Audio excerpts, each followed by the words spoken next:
Alright guys, so the first pattern we're going to look into is the module pattern and a slight variation of it called the revealing module pattern.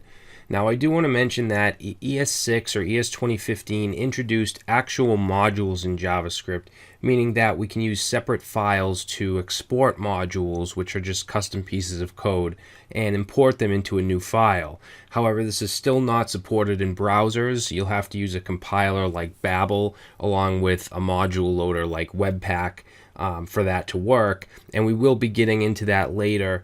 But in ES5 we have something called the module pattern that allows us to break up parts of our code into self-contained modules with private properties and methods, or private variables and functions.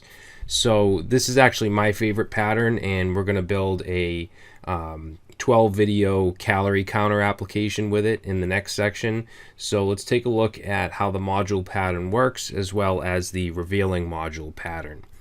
So basically what we want to do, we have our index.html here, just have a heading, and then we're connecting our app.js. But the way that the module pattern is set up, let me just give you a basic structure here. So we have a module which is going to be an IFI. Okay, I don't know if you guys remember what an IFI is. It's a immediately invoked function expression, and it runs right away. So we need to wrap it in parentheses to make it an expression. We need to put a function in here, an anonymous function, and we need to put parentheses after it to run it. And then the idea of the module pattern is to declare private variables and functions up here, and then we have a return. And what I mean by private, meaning that we can't access it from outside the module. And then whatever we return, this is where we declare public variables and functions. All right, so that's the blueprint for the module pattern.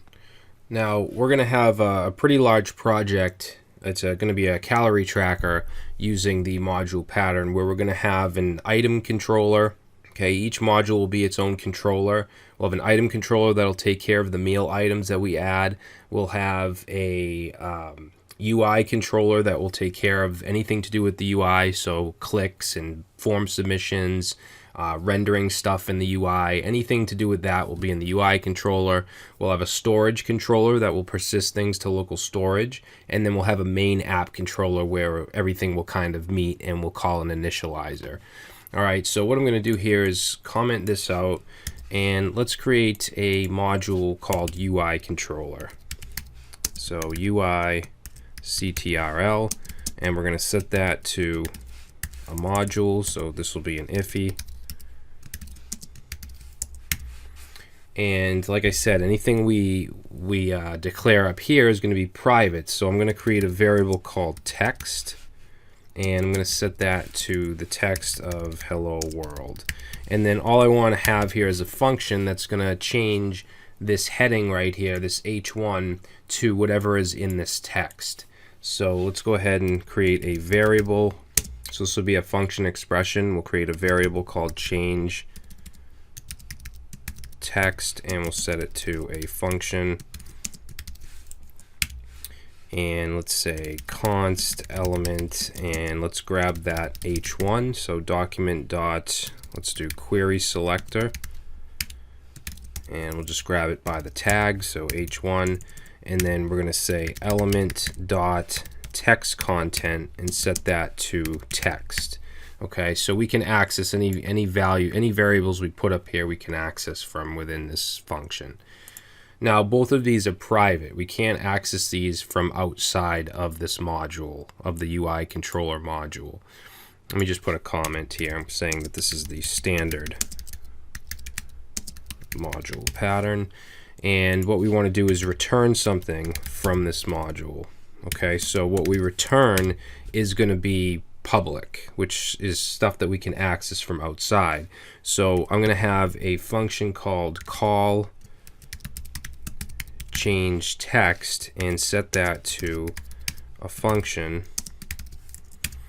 and then let's run change text, because we can access the private values, the private variables, the private functions. We can access from within these public functions. All right, so we'll do that, and we'll also go ahead and console.log text just to show you that we can access that variable directly.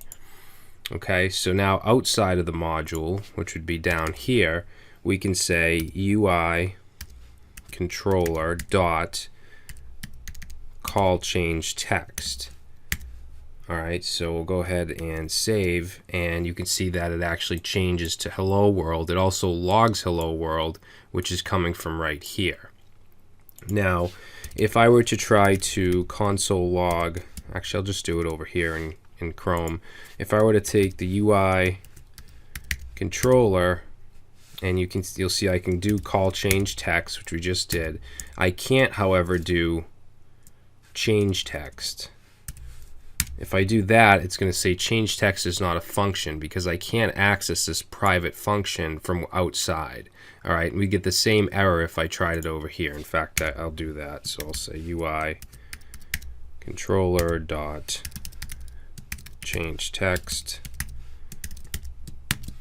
and you see I get the same error. And if we try to access, let's say UI controller dot text, if we try to access this right here and save that, you'll see that change text is not a function. Let me just comment that out, so it's blocking it. And you'll see that we'll get undefined for that. This hello world is coming from this right here. If I were to comment this out, you'll see we just get undefined. Okay, so that's the foundation of the module pattern. We have private stuff here, and whatever is in this return is going to be public. So let's go ahead and comment this out, and I'm going to give you an example of the revealing module pattern, which is very, very similar. The main difference is that instead of returning our own public functions like we did here, you basically map an object literal, and you map to private functions that you want to reveal. And that's why it's called the revealing pattern, because you can reveal certain methods from your module. So what we're going to do here, we're going to use a different example, and let's call this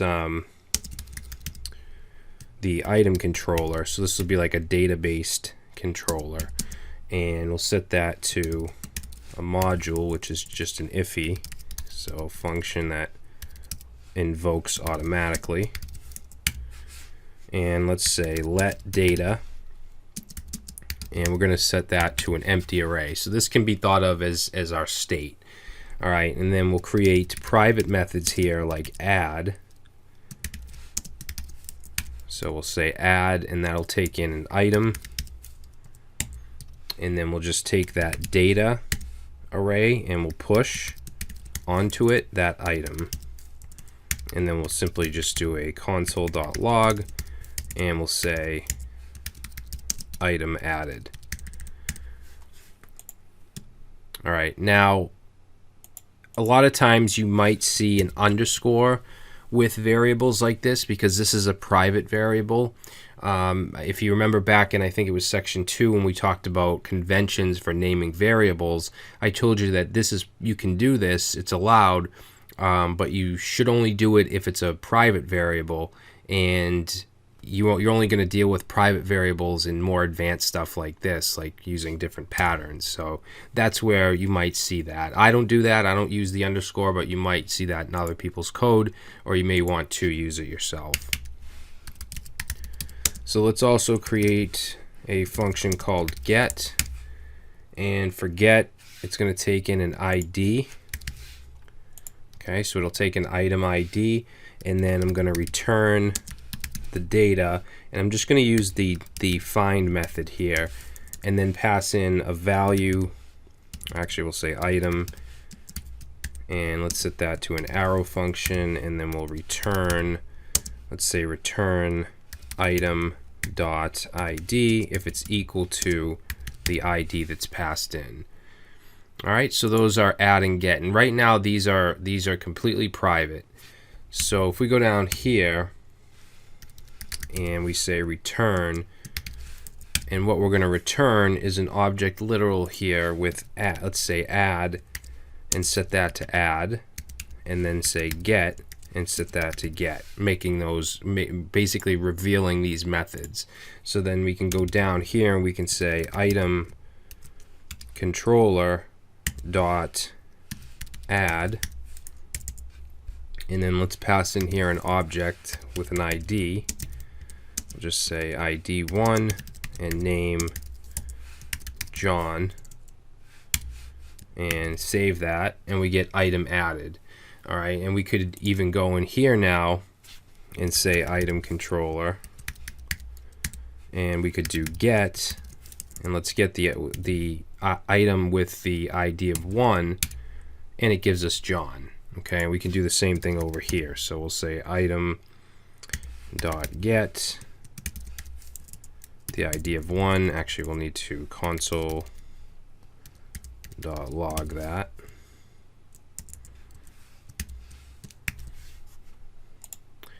Whoops, item controller. Okay, and I could add another item here if I wanted. I don't know why items are people, but that's fine. We'll say Mark, and then we'll get the item with 2, and you can see we get Mark. Now, if I were to not have this right here, if I comment that out, that's going to make this private. Okay, if we don't include it in this return, it's going to be private, and if I save, we're going to get an error saying that it's not a function. All right, so that's one of the main differences between the revealing module and the standard module pattern, is that we're mapping, or we're returning an object literal that directly reveals methods that are inside of the module. All right, hopefully that makes sense.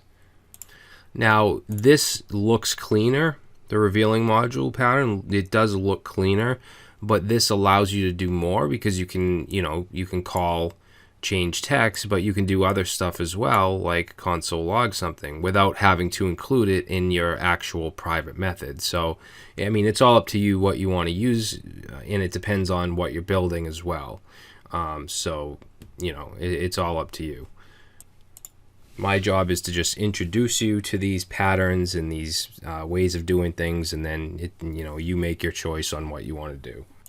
All right, guys, so that's going to be it for this video. In the next video, I want to talk about the singleton pattern, which is actually another variation of the module pattern. It uses an iffy, but it's a little different, where it's used to create objects, but you can only instantiate the object once.